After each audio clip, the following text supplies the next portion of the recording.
j'acceptais. Ce serait peut-être plus rapide si j'adhérais à toute la magouille et leur désordre. Tout ça pour de l'or. Je reste là. Je reste là.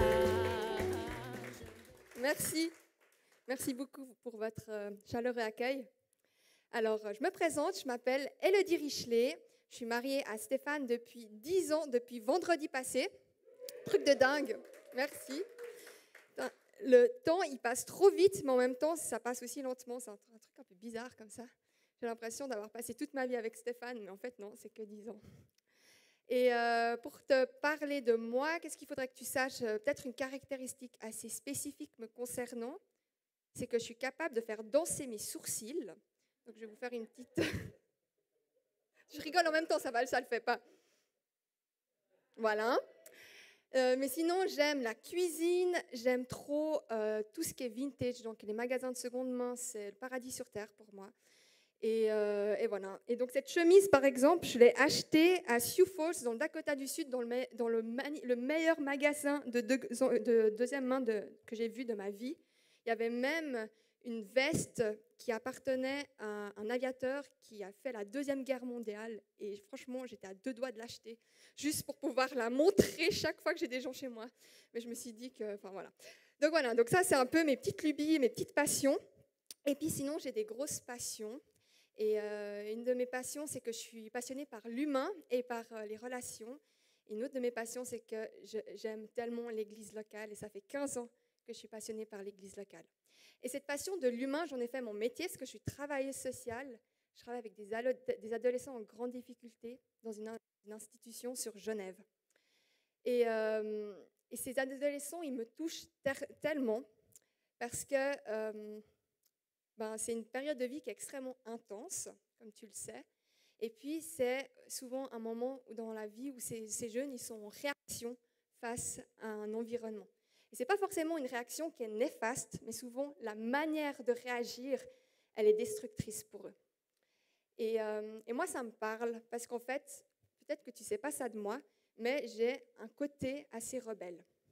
En fait, voilà, ça fait de moi que c'est une force, c'est que je suis capable de pouvoir me battre sur des choses, m'opposer face à des injustices assez grandes. J'ai le courage de le faire, mais des fois, ça me met dans des situations délicates. Et je me retrouve à m'opposer sur des choses qui sont vraiment ridicules et même des choses qui sont bien pour moi. Et le dernier exemple en date, c'est quand Stéphane en fait, m'a demandé de faire un message. Et voilà, donc j'ai dit non, jamais de la vie. Jamais de la vie. Et ça a duré quelques mois jusqu'à ce que, dans un temps de prière, Dieu il m'a rattrapée, comme à son habitude. Et puis après, j'ai dit à Steph que ça me ferait énormément plaisir. Donc voilà, donc je suis là et tu es là et on va se lancer dans une aventure qui nous dépasse totalement. Parce qu'en fait, on va parler de l'amour de Dieu comme un père et de comment cet amour agit sur notre identité. Et tout ça, ça amène des grosses questions. Déjà, qu'est-ce que ça change que Dieu existe ou pas? Est-ce que ma vie est guidée par le hasard des choses? Donc, si je suis capable de prendre de bonnes décisions et donc j'expérimente de belles choses, ou alors je subis le cours de la vie parce que je suis née dans le mauvais environnement. Et donc, est-ce qu'il y a de l'espoir pour que les choses se renversent? Est-ce que tout est de ma responsabilité?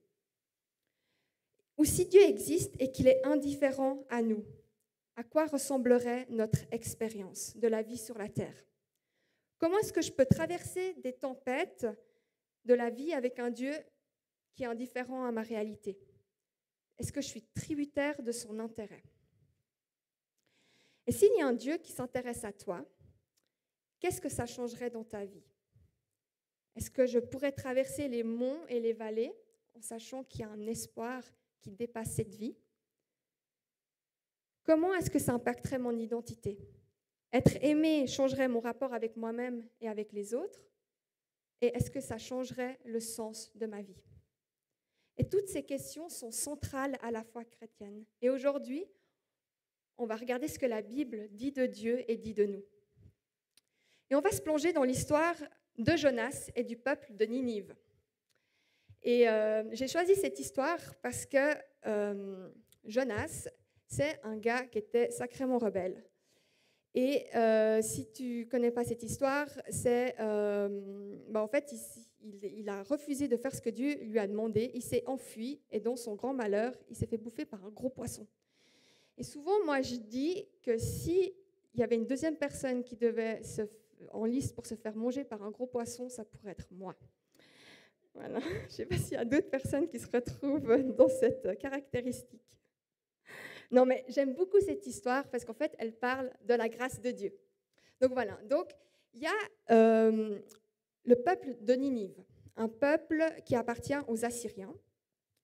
Et les Assyriens ont toujours été les ennemis du peuple d'Israël. Donc, c'est un peuple qui est extrêmement violent, très agressif et qui faisait des trucs horribles.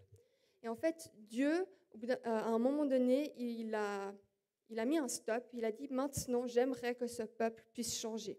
Et il a demandé à Jonas d'aller à Ninive et de leur demander de se repentir. Ça veut dire de changer de comportement, de réaliser qu'ils étaient vraiment à côté de la Pâque et qu'ils n'étaient même plus capables de reconnaître la différence entre le bien et le mal et de pouvoir changer de comportement.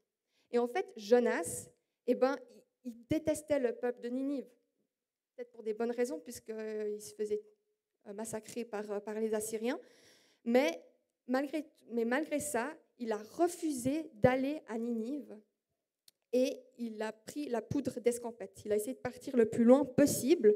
Et il paraît qu'à l'époque, le plus loin possible pour Israël, c'était l'Espagne. Et dans son trajet pour s'enfuir, il s'est retrouvé dans une énorme tempête.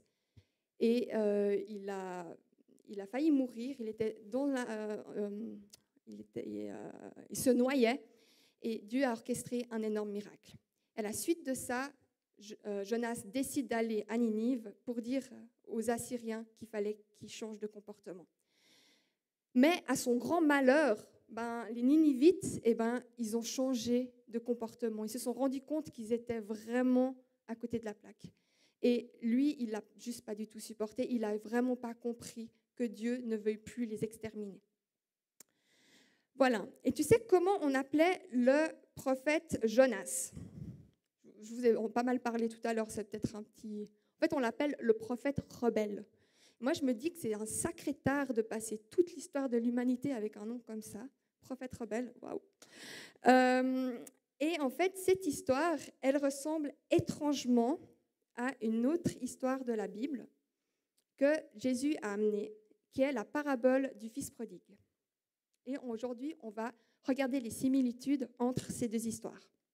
Donc, je vais juste te rappeler rapidement la parabole que Jésus a donnée. Donc, c'est l'histoire entre deux fils et un père. Le fils cadet qui choisit de se rebeller contre l'amour de son père et qui part et qui dépense tout l'argent de son héritage. Et le fils aîné qui reste à la maison, mais qu'on se rend compte à la fin de l'histoire qu'il n'a pas compris l'amour du père. Parce qu'en fait, quand le fils cadet se rend compte qu'il a foiré grave, et en fait, il est vraiment mal, qu'il retourne chez son père pour lui demander pardon, son père le raccueille dans sa famille, lui redonne sa place de fils. Et le fils aîné, il ne comprend pas, et il est fâché contre le père, et il ne comprend pas l'action de grâce de son père envers son frère. Alors, la première similitude qu'on voit dans cette histoire, c'est bien sûr la réaction de Jonas et du fils aîné. Et je te propose qu'on lise ces deux réactions face à l'acte de grâce. La première, c'est la réaction de Jonas dans Jonas 4, 1 à 3. Jonas le prit très mal et se mit en colère.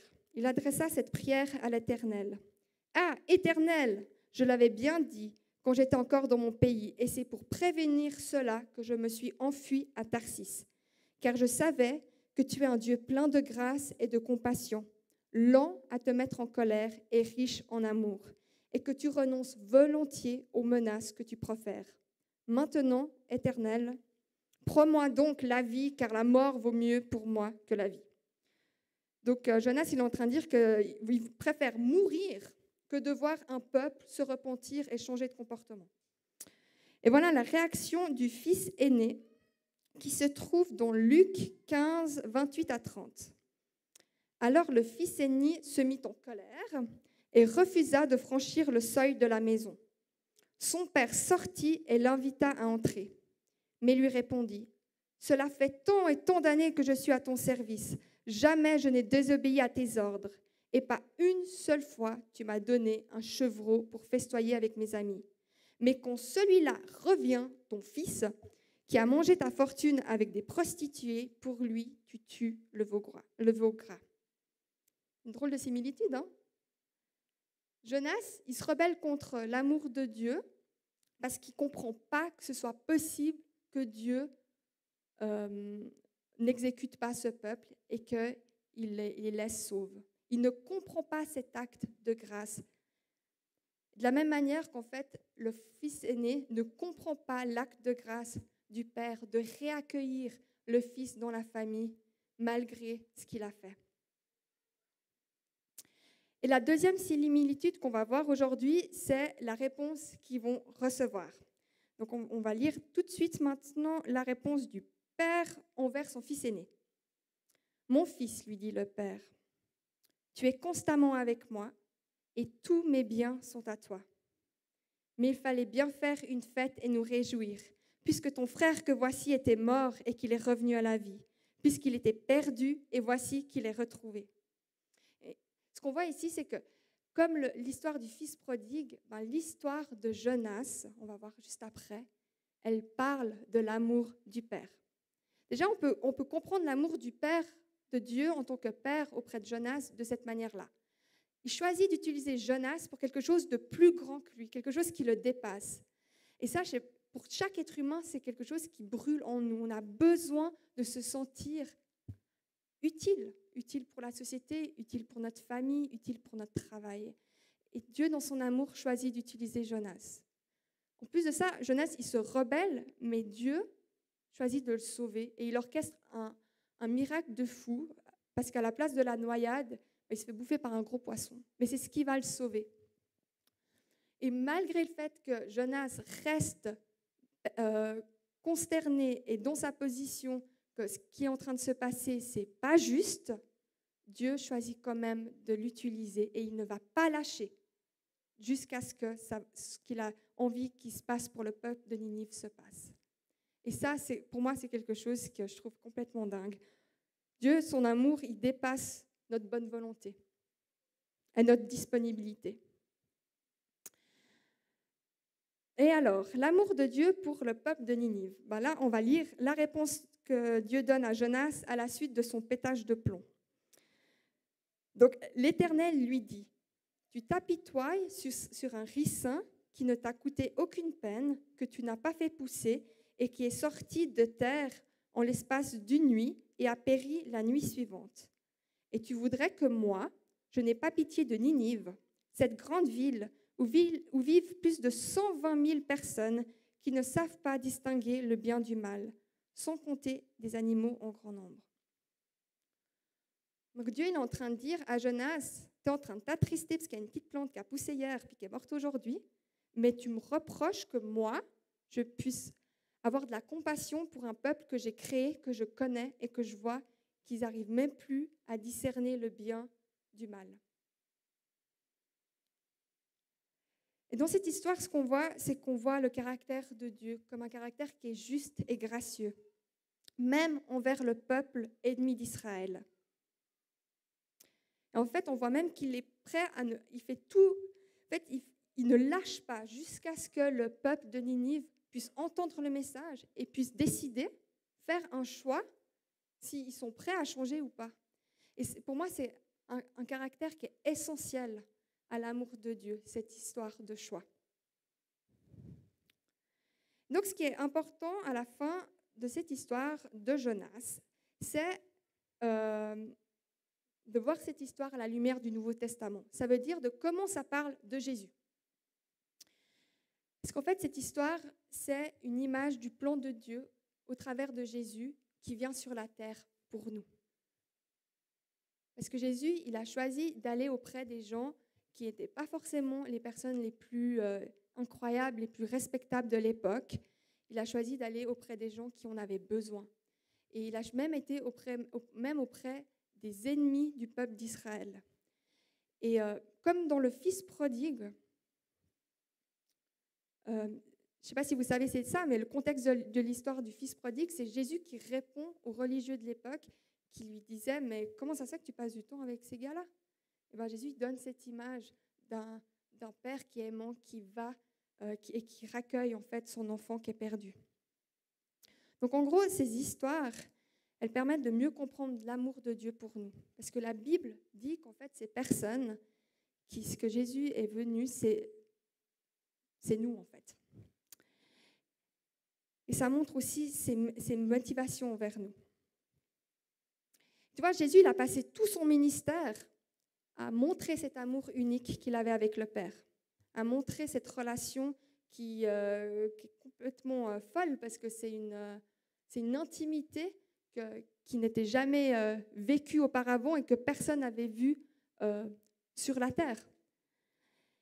Et même cette intimité, on peut la voir en fait tout simplement quand il s'est fait baptiser et puis que les gens qui étaient présents lors du baptême, eh ben, ils ont entendu la voix de Dieu qui disait « Celui-ci est mon fils bien-aimé, celui qui fait toute ma joie. » Et la Bible dit qu'en fait, on est appelé enfant de Dieu. Ça, tu peux lire dans 1 Jean 3, 1.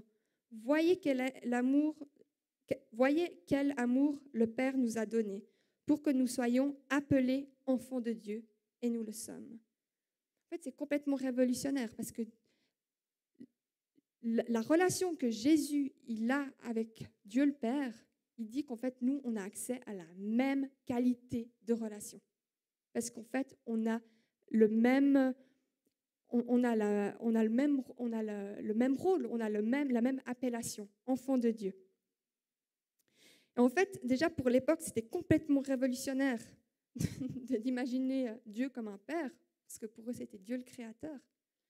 Et ben, je me dis, pour nous, combien ça peut être aussi plus révolutionnaire? Parce que moi, les disciples, les gens qui passaient du temps avec Jésus, ils avaient de la peine à comprendre ce qui se passait devant eux et puis de dire, en fait, oui, c'est vraiment en train de se passer. Et puis, nous, qu'on est là, on a juste la Bible devant nous, à quel point ça peut être encore plus difficile de pouvoir vraiment se représenter cet amour du Père. Moi, ce que je sais, c'est que l'amour du Père, je peux le comprendre avec le contexte dans lequel je vis aujourd'hui, avec ma culture, avec ce que la société dit de ce que c'est un père, puis de mon expérience des rôles paternels de ma vie. Mais ce que je trouve dingue, c'est que Dieu, il a choisi de se révéler comme un père.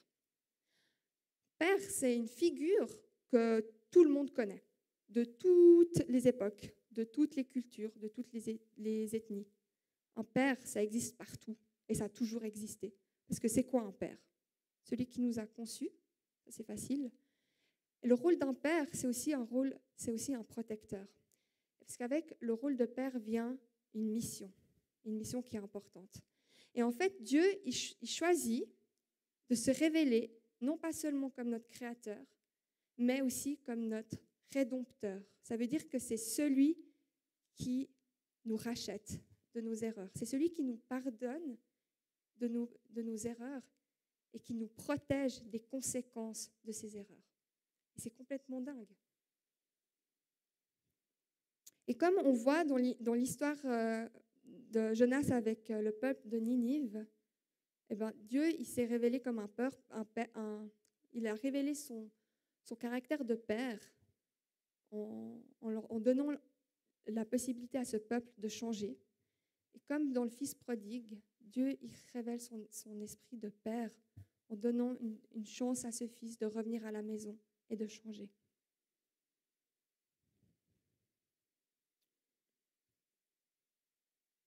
Et je crois que si Jésus a mis l'attention tellement forte sur la relation de père, c'est pour restaurer l'image du Père qui est partielle en nous et qui est peut-être brisée.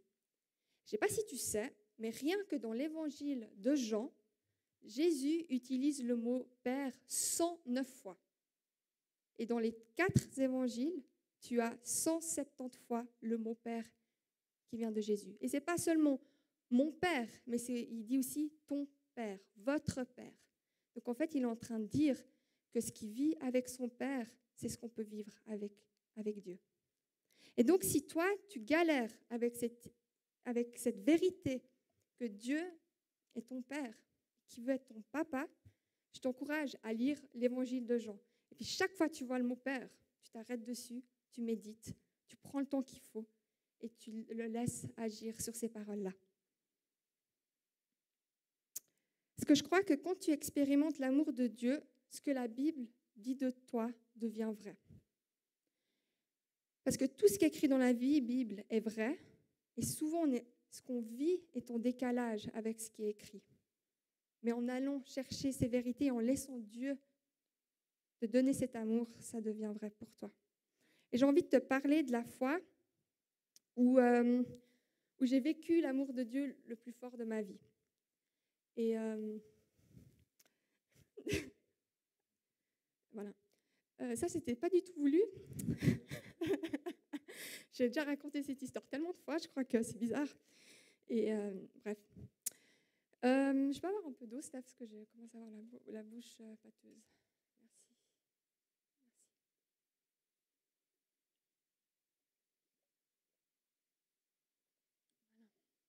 Voilà. Donc, je voulais vous raconter l'histoire où j'ai vécu l'amour de Dieu le plus fort de ma vie. Je ne vais pas regarder ma mère, c'est horrible. Maman, pars de la salle. Non, je rigole. Oh là là, dans cette famille, c'est assez grave. On a un visage qui est tellement expressif, c'est terrible.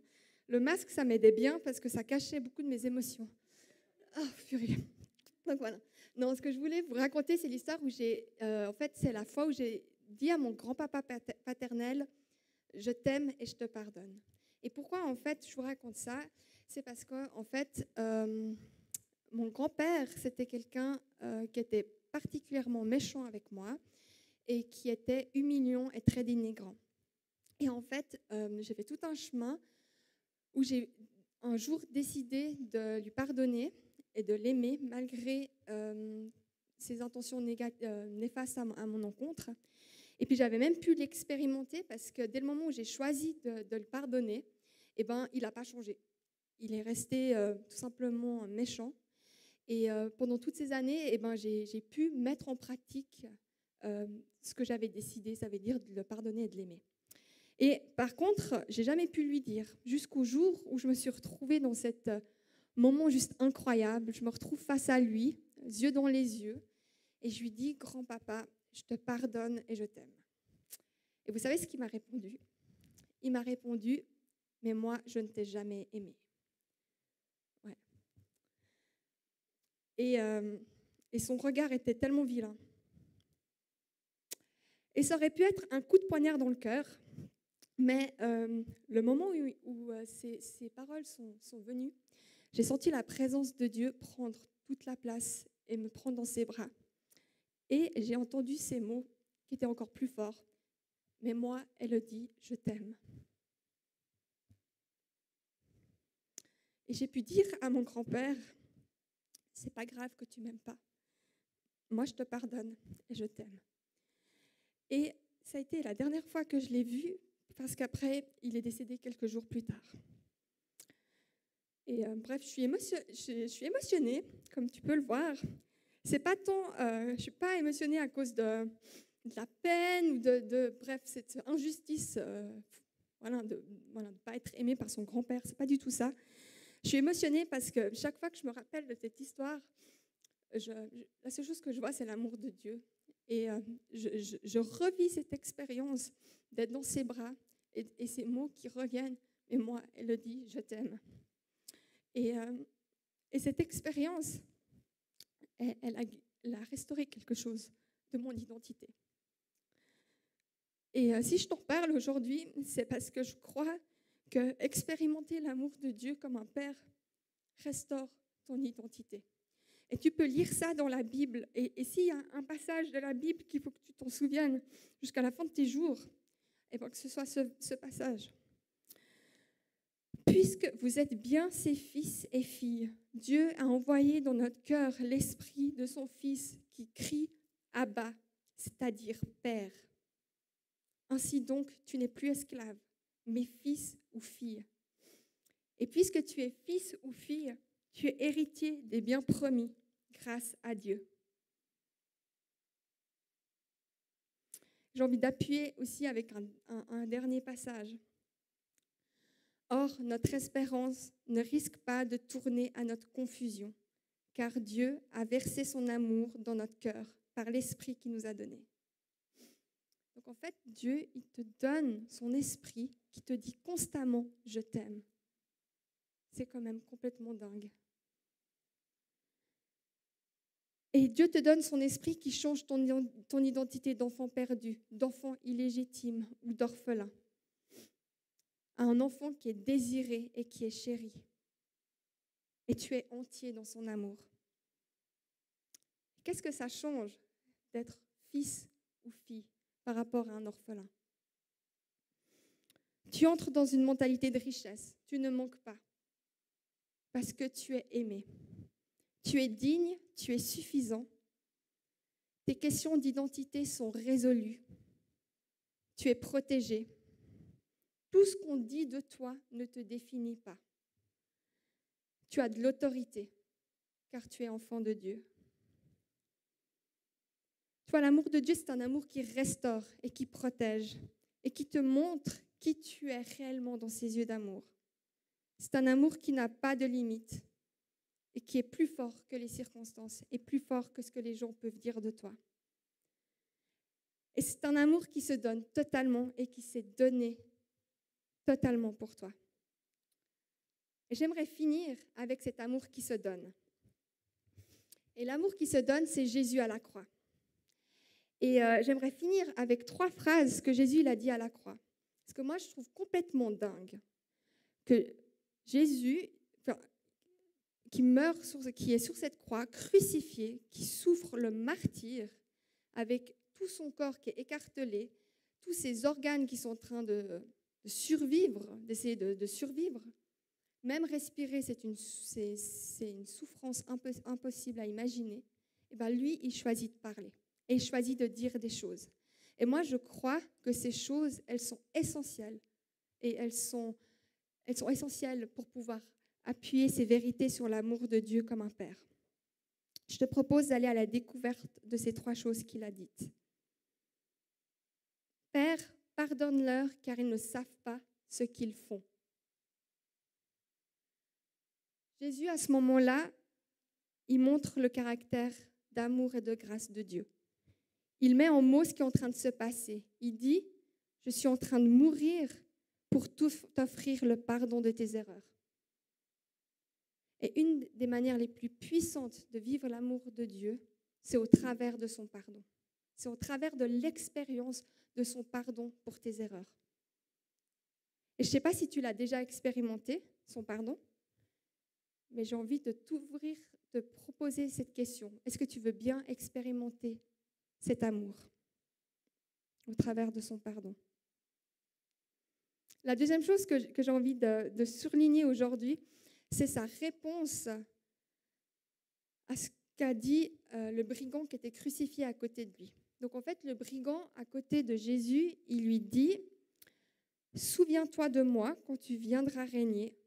Et Jésus, il lui a répondu « Vraiment, je te l'assure, aujourd'hui même, tu seras avec moi dans le paradis. » Le brigand, il est en train de reconnaître que Jésus, il est Dieu.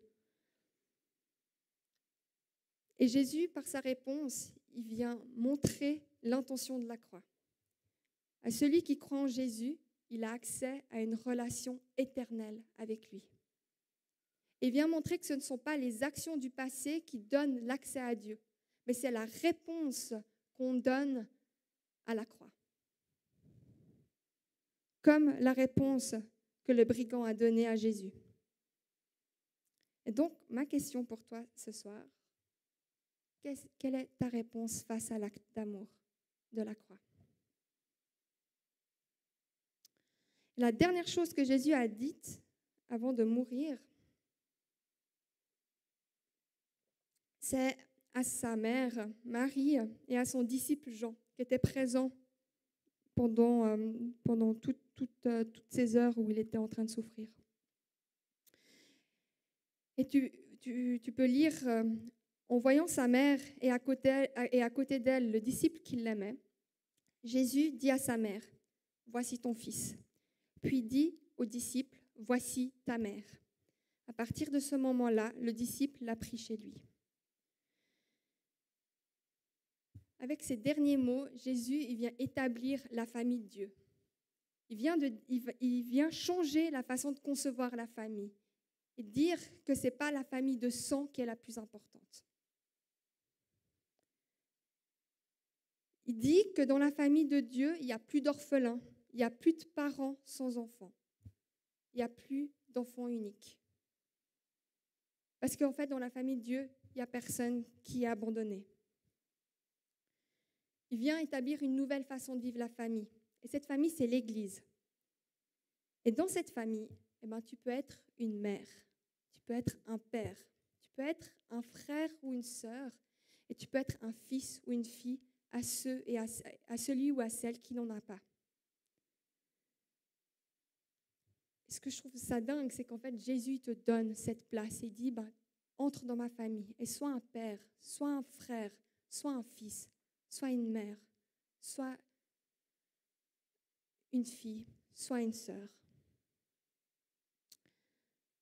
Jésus nous montre que l'amour se donne et il dit, dans ma famille, on se donne complètement. Et il donne même ce commandement qu'il a donné un peu avant de mourir. Aimez-vous les uns les autres comme moi-même je vous ai aimés.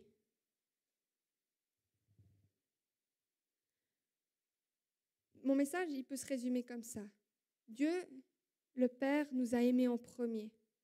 Et dans son grand amour, il nous demande de répondre à son amour. Et enfin, de l'exprimer aux personnes autour de nous. Il nous appelle à savoir son amour, à savoir être dans son amour et à savoir faire dans l'expression de cet amour. Et ce soir, j'ai envie de t'inviter dans la dernière partie de ce message. C'est un temps entre toi et Dieu, à pouvoir vivre cette expression de l'amour que Dieu t'offre. On va entrer dans un face-to-face. C'est un temps où il y aura juste de la musique calme qui est là pour pouvoir te donner un temps de réflexion sur les questions que je vais t'amener. C'est juste des questions qui sont là pour te guider dans ce temps. C'est des moyens que tu as à disposition. C'est un temps où tu vas pouvoir aller devant Dieu et puis peut-être venir avec tes besoins, avec tes questions, avec tes demandes.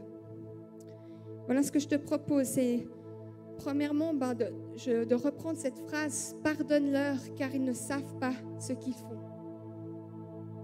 De pouvoir découvrir l'amour de Dieu au travers de son pardon. C'est un temps qui t'est peut-être dédié pour rencontrer son Dieu au travers de son pardon, peut-être de redécouvrir Dieu au travers de son pardon.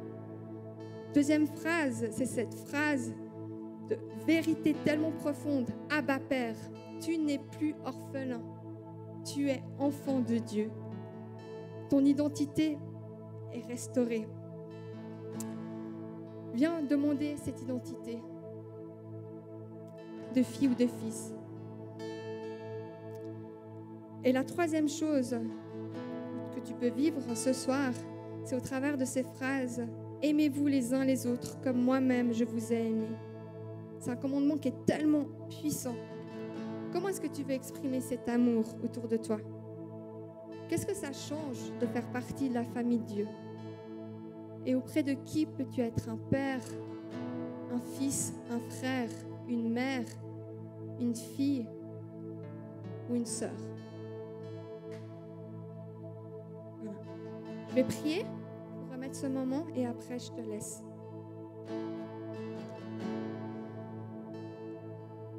Seigneur Dieu, je te remercie parce que tu fais tout pour nous montrer que tu es un Dieu qui s'intéresse à nous et qui nous aime, qui désire une relation personnelle et intime, qui dépasse tout ce qu'on peut imaginer.